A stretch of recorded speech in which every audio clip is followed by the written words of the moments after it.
2024 has come to a close, which means the month of December has come to a close. So I'm gonna look back and rank all 6 new December releases that I saw.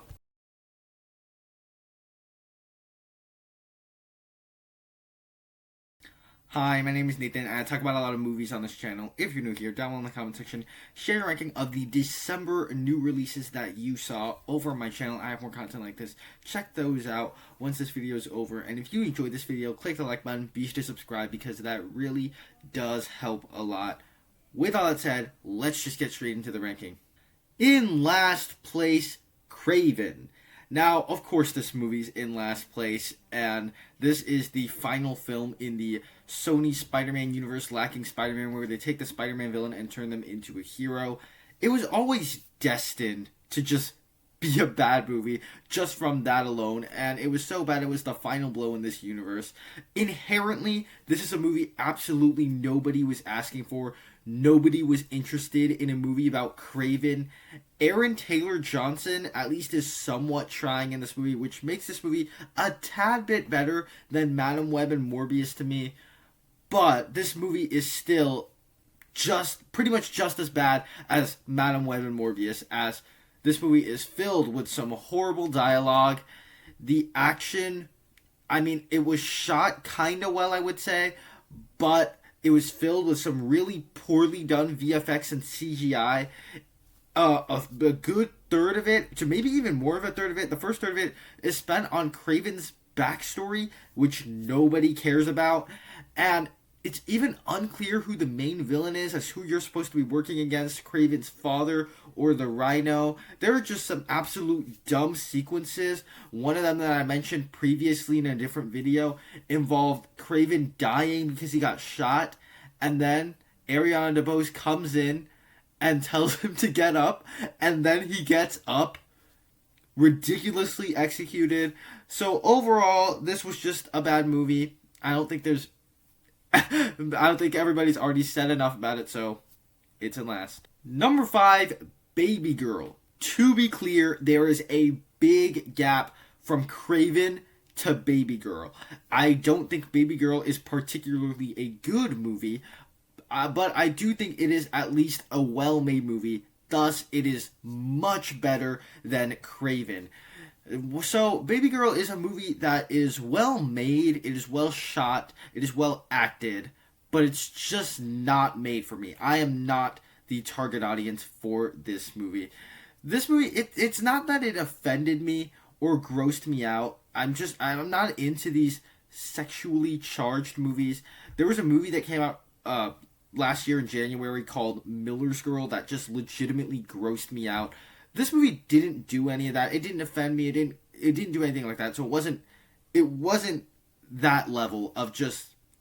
But this is another sort of erotic thriller where it's about Nicole Kidman, who's the CEO of a company, and she is dissatisfied with the sexual performance of her husband Antonio Banderas, and this young intern comes in, and she starts beginning an affair with this young guy, and that's essentially what the movie is.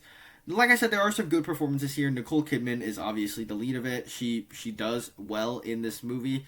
There are some interesting ideas that I think it tried to explore with us humans and what draws us to certain things and how far can we go, what are we pushed away by. It kind of explores those just a little bit, but the movie itself, even as sort of like an erotic thriller, it ends up during its erotic scenes sometimes being unintentionally funny, where the reason why she's off with this intern guy is because she likes being told what to do, and even though she has all the power as the CEO of the company. So there will be sequences where he orders a glass of milk and then she drinks it. There will be other sequences, even during its erotic scenes, where then he pours some milk in a plate and then she proceeds to lick it. Not the type of stuff that's super erotic to me. So overall, a movie that's well done, it's well made.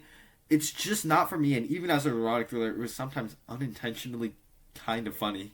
Number 4, Mufasa the Lion King. I actually saw this movie on a vacation that I recently took to Las Vegas. I had nothing to do for a couple of hours, so I had some time to spare, so went out to see Mufasa in an IMAX theater, which was pretty cool because the theater was packed, filled with families excited to see this movie, and by the time the credits rolled, everybody in the theater applauded.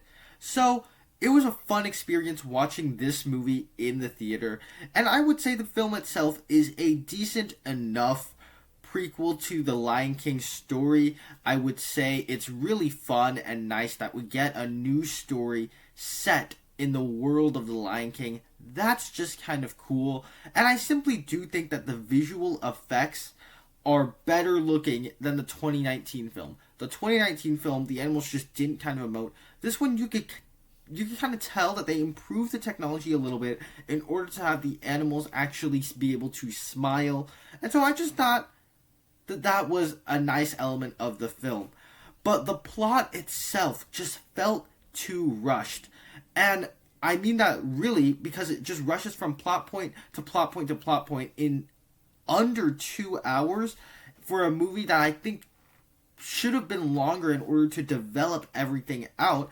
And nowhere is this more apparent than in the middle of it, or actually not in the middle of it, 2/3 of the way through it, where Scar's turn to evil, where it's based off of this one moment and they didn't set that up anywhere else previously in the movie, and it's so petty that it doesn't even feel like a believable motivation as to how this character would turn evil in this short of an amount of time.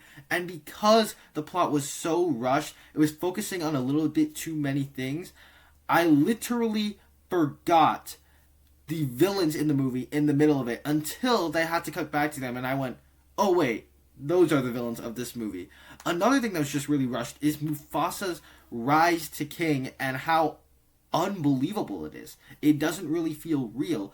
Throughout the movie, he's always kind of expressing how he wants everybody to be equal, and by the end of it, he becomes king. And that simply just doesn't feel believable.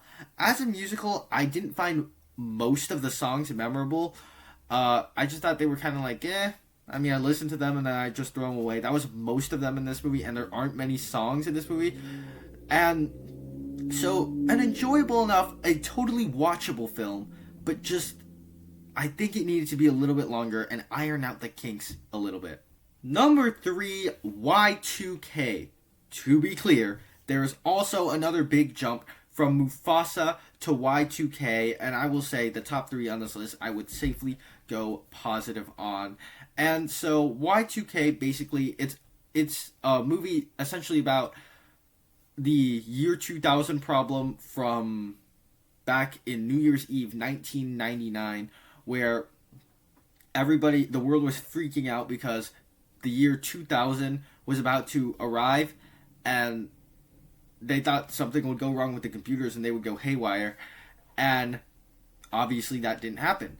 This movie is kind of the what if scenario of what if Y2K was a real event, and it just plays out that sort of bonkers premise really well. And I mean that when I say bonkers, because it's ultra violent, it's gnarly, it's a fast-paced adventure in just 90 minutes.